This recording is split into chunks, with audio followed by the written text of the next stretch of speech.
Welcome back to another episode, GMAK Industrial Burners, or GMAK the Boilerman. We're happy to have you guys here, man. We've been shooting a lot of content. We've been shooting a lot of content from different places. As you can see here, I'm in another location.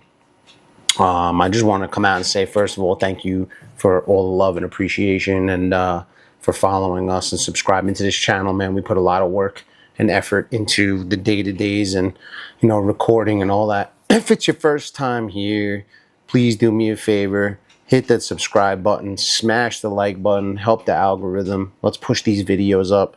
We put a lot of effort into this, so again, we're thankful that you're here.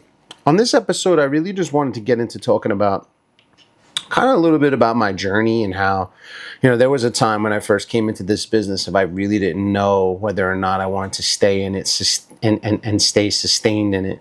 I came into the business working for family. And any of you guys who are watching this have worked for family before, man. It's one of the hardest things to do. I really didn't know how I was going to go. And if I'm being honest, I learned a lot about the business from my stepfather. And I'm not going to get into the history of our relationship, but it definitely was not one of the easier things to do. We didn't have the greatest of relationships, and our dynamic wasn't fantastic.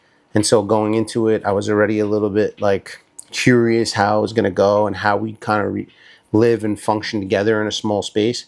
And he's definitely really old school. So when I first came into the business, I was a guy who always worked with my hands. You guys have heard me talk about this on this channel many times about how I was in construction. So I've always worked with my hands since I was a kid. Even when I was a young kid, man, I always was swinging hammers and, learning my way around tools, and something I really loved and enjoyed. But as I got older, and I took it more serious, and it became the means to pay my bills and take care of my own I learned how to be a little bit more responsible. So by the time I finally went over there, I was definitely had great work ethic. Being on time, I was a stickler for that. It's one of my core values, punctuality. And I remember showing up there that first day, and it was, out of the gate, it was a pretty good experience. It was learning something new. Him and I weren't at odds. The truth is, anytime you're in a situation where the other person knows more than you have a little bit more, you have a lot more respect for that person. So when I first came into the business and I didn't know, I leaned on him. I leaned on him for growth and experience. But as time evolves, like anything else, and I started to gain more knowledge of the business, I started learning my own way of doing things. You guys have definitely heard the saying, there's more than one way to skin a cat. And I had been down that road, where I started to realize there was more than just his way of doing things. There was a different way. It doesn't necessarily mean it was a better way, but maybe in my opinion, there were some better ways to do things. And it wasn't always so cut and dry or black and white. And then it got to a point, man, we were just at odds, we were bumping heads all the time. And I was doing all the wiring on the jobs, and I was doing a lot of the heavy lifting. And that's part of growth. I have no issue doing heavy lifting, but it got to a point where we couldn't even converse about different things or different ways of doing things. And we started butting heads all the time because of it. And it was a very frustrating time because I had a long background in construction already and building houses, and I had a lot of experience in that. So I realized that was always kind of a fallback for me.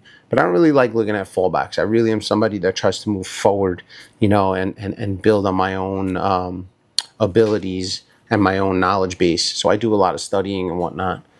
But we definitely got to this impasse where I really didn't know what to do. And he wasn't very traditional in how he taught me. So I learned, how to do electrical, and I learned to do certain things, but I also was doing plumbing. And I didn't really learn a lot of the service side, even though I was doing service calls. Got to a point where we just butting heads so much that a change had to be made, for both of our respective lives and our health, and for the betterment of both of our, for his business and reality, maybe for my growth. We got to a point where we kind of exceeded how far we were going to go at that time. And I was still in my 20s. And when you're 20 something years old, man, there's a lot of you're a little naive, which I understood is what I was. So I ended up really having to break down the situation, thinking to myself, if this was something that I could stay in long term or find longevity in. And I had only been in it now for like 3, 4 years. And you would think 3, 4 years is a long time, but I already had about 10, 11 years in the construction field. So I was in this weird place where I had to sit with it and think about, what the best course of action was going to be. Clearly, fast forward now, 16 plus years and I'm still in the business. So it's pretty clear what my answer was. But I had to sit with that for a long time because I also doubted myself a lot of the times. And I ended up leaving him and going to another company. And I didn't really know what I was going to do for that other company because I was in such a weird place. Like I had done plumbing work, but then I did a little bit of service and I knew the electrical. But when I went for my interview with this other company, man, they were great. They asked me, what I really wanted to do. And the truth is I kind of put the ball back in their court because I was like, well, it's not really about what I want. It's like, what do you guys need the most? And they really needed service.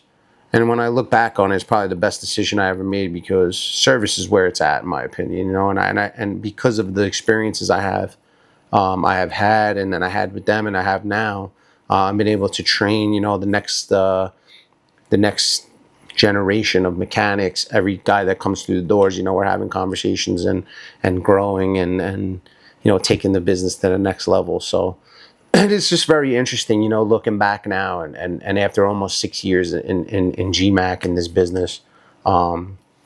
Life is decision based, man. It's moment to moment. It's very easy that this thing could have turned around and I wouldn't even be in this business anymore. So sometimes when you look at those small moments and how monumental they are into kind of getting you to the next level, it always interests me, So, but here we are, man. Almost 6 years have passed, and GMAK's going strong. We got a great team, and I'm grateful that I stayed in it, And the funny thing is, to bring things full circle, I had left my stepfather. I went to another company for like 3 plus years, and then I found my way back over there. When I was a little more mature, and he needed me a little bit more, and I brought a lot more knowledge because I had learned a lot of knowledge at my other job.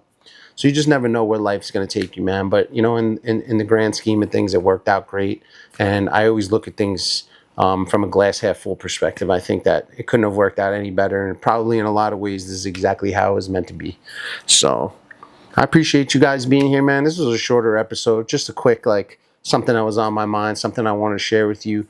Just don't forget, man. You're living your life right now, moment to moment, and really think hard on when you have a pivotal decision to make that can really greatly affect your life for the future.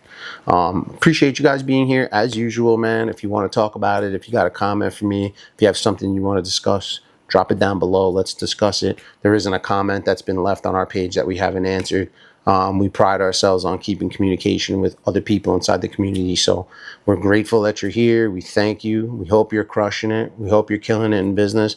I hope you have an amazing day. Peace.